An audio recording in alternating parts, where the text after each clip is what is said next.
मैं नरेंद्र दामोदर दास मोदी ईश्वर की शपथ लेता हूं कि मैं विधि द्वारा स्थापित भारत के संविधान के प्रति सच्ची श्रद्धा और निष्ठा रखूंगा। नरेंद्र मोदी जो अत्यंत गरीबी और संघर्ष से भरे जीवन से उभरकर दुनिया के सबसे बड़े लोकतंत्र के प्रधानमंत्री बनने तक का सफर तय कर चुके हैं, जिन्होंने विश्व स्तर पर भारत को वो प्रसिद्धि दिलवाई जिसके हम हकदार थे और जिनकी एक आवाज से ही ना सिर्फ भारत बल्कि दुनिया की सरकारें हरकत में आ जाती हैं। क्या आप जानते हैं कि उन्हीं नरेंद्र मोदी को प्रधानमंत्री बनने से पहले केंद्र के मंत्री बनने का अनुभव ही नहीं था? तो फिर साल 2014 में भाजपा ने उन्हें सीधा प्राइम मिनिस्टर कैंडिडेट बनाकर चुनावी मैदान में क्यों उतारा? गुजरात की किसी भी सीट से आसानी से चुनाव जीतने के रास्ते को छोड़कर उन्होंने वाराणसी से चुनाव क्यों लड़ा? नरेंद्र मोदी के हृदय में देश के गरीबों के उत्थान का संकल्प कब और कैसे जागृत हुआ? और प्रधानमंत्री बनने के बाद उन्होंने वो कौन से फैसले लिए जिनसे देश की तकदीर बदल गई? जानेंगे नरेंद्र मोदी की अनसुनी अनकही कहानी के चौथे अध्याय में। साल 2013 कांग्रेस की यूपीए सरकार के 2G स्पेक्ट्रम केस, कोयला स्कैम और कैश फॉर वोट स्कैम जैसे करप्शंस का भांडा फूट गया था। लोगों में यूपीए सरकार के प्रति आक्रोश था और भाजपा के लिए 2014 आम चुनाव जीतने का सबसे बड़ा मौका था। लेकिन सवाल यही था कि प्राइम मिनिस्टर उम्मीदवार बनेगा कौन, क्योंकि लाल कृष्ण आडवाणी जी की उम्र 86 साल हो चुकी थी और अटल जी ने राजनीति से संन्यास ले लिया था। तभी भाजपा के आला कमान की नजर पड़ती है गुजरात के मुख्यमंत्री नरेंद्र मोदी पर, जिन्होंने 90 के दशक में न सिर्फ भाजपा को देश भर में प्रसिद्धि दिलवाई थी बल्कि 3 बार गुजरात के चुनाव जीतकर हैट्रिक भी लगाई थी। इसलिए दिल्ली से उन्हें बुलावा भेजा जाता है। हालांकि प्रधानमंत्री बनने की रेस में हिस्सा लेना तो दूर की बात, आज तक वो कभी लोकसभा के सांसद तक नहीं बने थे। लेकिन भाजपा को पूरा भरोसा था कि नरेंद्र मोदी एक परफेक्ट कैंडिडेट हैं। मित्रों, उस वक्त नरेंद्र मोदी को गुजरात में हराना नामुमकिन था। इसलिए भाजपा के आला कमान ने उन्हें गुजरात की 26 सीटों में से कोई भी सीट चुनने की सलाह दी। लेकिन राजनीतिक विशेषज्ञ बताते हैं कि नरेंद्र मोदी का कहना था कि अगर मैं गुजरात से बाहर ही नहीं निकलूंगा तो देश कैसे चलाऊंगा। इसलिए उन्होंने वाराणसी की सीट चुनी। हालांकि सेफ्टी के लिए भाजपा के हाईकमांड ने उन्हें बड़ोदरा सीट से भी चुनावी मैदान में उतरने के लिए कहा और एक प्रेस कॉन्फ्रेंस बुलाकर पार्टी ने नरेंद्र मोदी को अपने प्राइम मिनिस्टर कैंडिडेट के रूप में पेश कर दिया। श्री नरेंद्र मोदी को आगामी लोकसभा चुनाव के लिए प्राइम मिनिस्ट्रियल कैंडिडेट के रूप में प्रोजेक्ट किया गया। दिसंबर 2013 में नरेंद्र मोदी चुनावी उम्मीदवार बनने के बाद पहली बार वाराणसी पहुंचे, जहां उनके लिए प्रचार रैली का आयोजन किया गया था। लेकिन रैली में जाने से पहले वो काशी विश्वनाथ और संकट मोचन मंदिर में दर्शन के लिए पहुंचे। फिर रैली में पहुंचकर उन्होंने कहा, मैं भगवान सोमनाथ की भूमि से बाबा विश्वनाथ का आशीर्वाद लेने आया हूं। अगले कुछ महीनों में न सिर्फ वाराणसी बल्कि पूरे देश की जनता ने नरेंद्र मोदी पर भरोसा दिखाया और चुनावी रिजल्ट्स ने राजनीतिक गलियारों में हलचल मचा दी, क्योंकि नरेंद्र मोदी ने न सिर्फ वाराणसी और बड़ोदरा में भारी बहुमत के साथ जीत हासिल की, बल्कि उनकी आगवानी में भारतीय जनता पार्टी ने 282 सीटों पर जीत हासिल कर इतिहास रच दिया। केंद्र में आई भाजपा के नए एनडीए यानी नेशनल डेमोक्रेटिक अलायंस की सरकार और 45 सालों के संघर्ष के बाद नरेंद्र मोदी बनने वाले थे दुनिया के सबसे बड़े लोकतंत्र के नायक। 26 मई 2014 स्वतंत्र भारत में पहली बार एक ऐसे व्यक्ति ने प्रधानमंत्री के तौर पर शपथ ग्रहण करने की तैयारी की जो अपने दम पर एक गैर कांग्रेसी पार्टी को लोकसभा में बहुमत दिला चुका था। इस कार्यक्रम में शरीक होने भाजपा और विपक्ष के प्रमुख नेता तो आए ही थे, साथ ही प्रधानमंत्री के शपथ ग्रहण समारोह में सार्क देशों के भी सभी शासनाध्यक्ष भी शामिल हुए थे, जिसमें अफगानिस्तान, बांग्लादेश, भूटान, मालदीव्स, नेपाल, श्रीलंका और पाकिस्तान भी शामिल था। इन प्रमुख नेताओं के बीच नरेंद्र मोदी स्टेज पर आए और उन्होंने भारत के 15वें प्रधानमंत्री के तौर पर शपथ ली। मैं नरेंद्र दामोदर दास मोदी ईश्वर की शपथ लेता हूं कि मैं विधि द्वारा स्थापित भारत के संविधान के प्रति सच्ची श्रद्धा और निष्ठा रखूंगा। दोस्तों, जब नरेंद्र मोदी ने प्रधानमंत्री बनकर सदियों से देश पर राज कर रही कांग्रेस सरकार का तख्ता पलट दिया था, तभी एक सभा के दौरान आडवाणी जी ने कहा था कि नरेंद्र भाई ने भाजपा का हिस्सा बनकर कृपा की है, जिसके उत्तर में पीएम मोदी के आंसू छलक गए थे। मैं आडवाणी जी से प्रार्थना करता हूं, वो शब्द उपयोग न करें। आगे उन्होंने रोते हुए कहा था कि जैसे भारत मेरी माँ है, वैसे ही भाजपा भी मेरी माँ है। बेटा कभी माँ पर कृपा नहीं कर सकता, बेटा सिर्फ समर्पित भाव से माँ की सेवा करता है। कृपा तो भाजपा पार्टी का है, जिसने मुझे भारत माँ की सेवा के लिए अवसर दिया। जैसे भारत मेरी माँ है,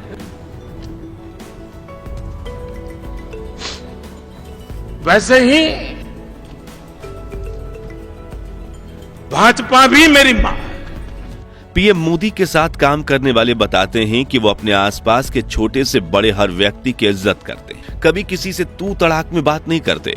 उनका व्यक्तित्व इतना प्रभावशाली है कि उनके साथ काम करने वाले हर व्यक्ति के चेहरे पर हमेशा मुस्कान बनी रहती है। 27 मई 2014 प्रधानमंत्री के तौर पर नरेंद्र मोदी ने पहली कैबिनेट बैठक में हिस्सा लिया, जिसमें काले धन पर कार्रवाई के लिए SIT गठित कर दी गई, जिससे यह साबित हो गया कि नरेंद्र मोदी कड़े फैसले लेने से पीछे नहीं हटेंगे। 3 महीने बाद 15 अगस्त 2014 के दिन प्रधानमंत्री नरेंद्र मोदी ने पहली बार लाल किले पर देश का तिरंगा फहराया और स्वच्छता अभियान की घोषणा कर दी। टॉयलेट हो, बच्चियों के लिए अलग टॉयलेट हो, तभी तो हमारी बच्चियां स्कूल छोड़ करके भागेगी नहीं। 2 अक्टूबर के दिन खुद पीएम मोदी ने देश में स्वच्छ भारत अभियान की नींव रखी। गांधी जयंती के इस पर्व पर नरेंद्र मोदी खुद वाराणसी पहुंचे और झाड़ू उठाकर 80 घाट पर सफाई की। इस अभियान में देश के प्रमुख नेताओं से लेकर फिल्मी सितारों तक हर आम और खास लोग जुड़े, और यह अभियान सिर्फ शुरू करके नाम कमाने की खातिर नहीं था, बल्कि 5 साल बाद साल 2019 में भी नरेंद्र मोदी अपने निश्चय पर अडिग थे, जिसका अंदाजा आप इसी बात से लगा सकते हैं कि फरवरी 2019 में पीएम मोदी प्रयाग में संगम के तट पर सफाई कर्मियों के पांव पखारते नजर आए। वो देश के सबसे कमजोर और सबसे गरीब लोगों के पांव अपने हाथ में उठाकर बड़ा संदेश दे रहे थे। इस अभियान के तहत देश के 6 लाख गांव में 10 करोड़ टॉयलेट बनाए गए, गंदगी से फैलने वाली बीमारियों को कंट्रोल किया गया, वुमेन सेफ्टी को बढ़ावा दिया गया और स्वच्छता और टॉयलेट्स को लेकर ग्रामीण इलाकों में रहने वाले 55 करोड़ भारतीयों की सोच बदल कर रख दी गई। और आज स्वच्छ भारत अभियान को हुए 10 साल हो चुके हैं, लेकिन फिर भी सरकार इसे लेकर जोरों शोरों से काम कर रही है। नरेंद्र मोदी ने बचपन में अपनी मां हीराबा को खाना पकाते समय धुएं से परेशान होते हुए देखा था। उन्हें याद था कि कैसे उनकी मां भोजन पकाते समय चूल्हे में फूंक मारते हुए हाँफ जाती थी और उनकी आंखों से आंसू निकल जाते थे।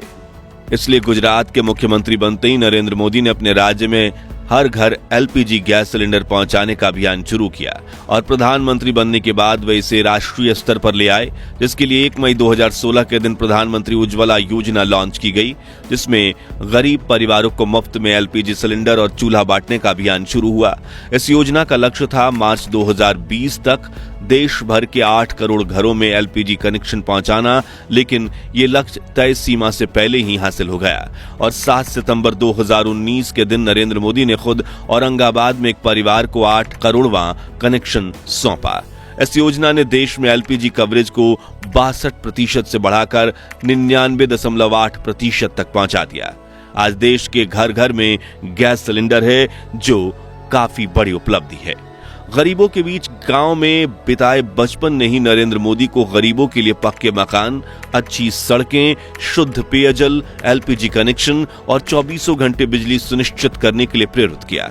उन्होंने गुजरात के मुख्यमंत्री रहते ही इन कामों को शुरू किया था। हालांकि आप में से काफी कम लोग ये जानते होंगे कि नरेंद्र मोदी का बचपन तो अत्यंत गरीबी और संघर्षों में बीता, लेकिन उन्होंने देश के हर व्यक्ति की भलाई का दृढ़ निश्चय तब लिया जब उन्होंने बड़े होकर एक माँ और बच्चे का दुख एक बार फिर से महसूस किया, जिसके बारे में उन्होंने गुजरात के डॉक्टर अनिल रावल को बताते हुए कहा था कि मैं एक गांव में गया। उस वक्त मैं संघ का स्वयंसेवक था और दोपहर के 1 बजे थे। अब जो स्वयंसेवक होते हैं वो भोजन करने दूसरे स्वयंसेवक के घर जाते हैं।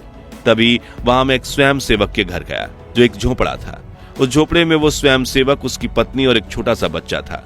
तभी उन्होंने मुझे खाने के बारे में पूछा और मैंने हाँ कह दिया। उनकी रसोई तो छोटी और खाली थी, लेकिन दिल बड़ा था, इसलिए उन्होंने मुझे एक उबड़ खाबड़ थाली में आधी बाजरे की रोटी और एक छोटी सी कटोरी में दूध परोसा। उस वक्त सामने माँ की गोद में वो बच्चा बैठा हुआ था। परोसा गया दूध उसकी नजर में था। तभी मैं समझ गया कि वो दूध उस बच्चे का है जो मुझे परोसा गया है। मैंने कहा कि मैं बाहर से नाश्ता करके आया हूं, इसलिए मुझे उस रोटी का चौथा हिस्सा दो, और वह आधा टुकड़ा मैंने पानी के साथ खाया। जिसके बाद उस माँ ने दूध की कटोरी अपने बच्चे को दे दी और वो बच्चा एक एक घूंट में पूरा दूध पी गया। तभी उस बच्चे को देखकर मेरी आंखों में आंसू आ गए और मैंने अंतिम मानव के उत्थान का दृढ़ निश्चय लिया। प्रधानमंत्री नरेंद्र मोदी को हमेशा गरीब महिलाओं और किसानों की चिंता रही, जिसके लिए जरूरी प्रावधान करते हुए पीएम मोदी बड़े संस्थागत सुधारों की राह पर तेजी से आगे बढ़े। उन्होंने योजना आयोग की जगह नई जरूरतों के हिसाब से नीति आयोग की स्थापना की। शैल कंपनियों पर लगाम लगाई गई, आईबीसी कोड बनाया गया, बैंक का कर्जा न चुकाने वाले बड़े उद्योगपतियों पर कार्रवाई शुरू हुई। प्रधानमंत्री बनने के सिर्फ 2 सालों में नरेंद्र मोदी ने इतना कड़ा फैसला लिया जिसने पूरे देश में खलबली मचा दी, और यह फैसला था रातों रात नोटबंदी करने का, जिससे देश में काले धन का खात्मा हो जाए।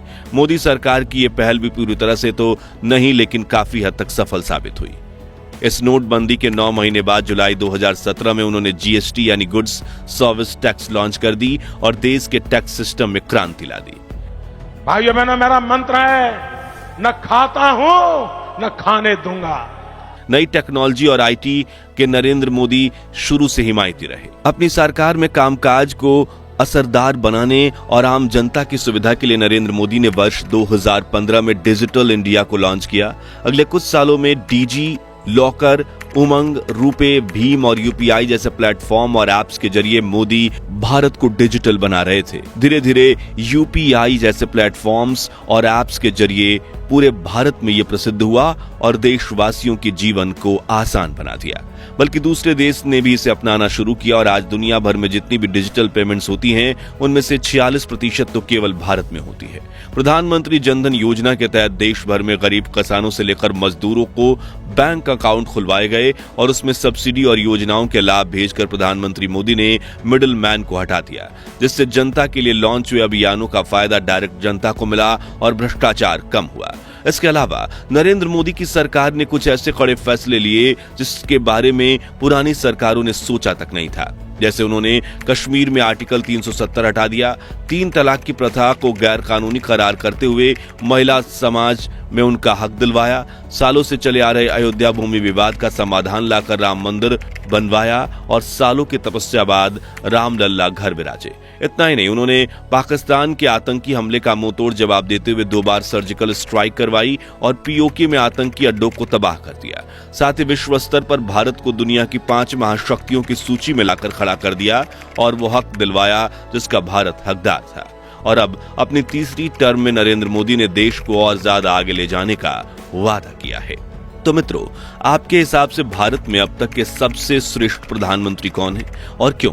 कमेंट्स में अपनी राय बताइए। साथ ही ये भी बताइए कि अगली सीरीज में आप इस महान भारत के कौन से महान व्यक्ति के जीवन को करीब से देखना चाहते हैं। अगर आपको प्रधानमंत्री नरेंद्र मोदी पर गर्व है तो इस वीडियो को लाइक और शेयर करके 11,000 लाइक्स के लक्ष्य को हासिल करने में हमारी मदद कीजिए। इस सीरीज के पिछले पार्ट्स को आप यहां क्लिक करके देख सकते हैं और हां, जाने से पहले चैनल को सब्सक्राइब करना मत भूलिएगा। धन्यवाद।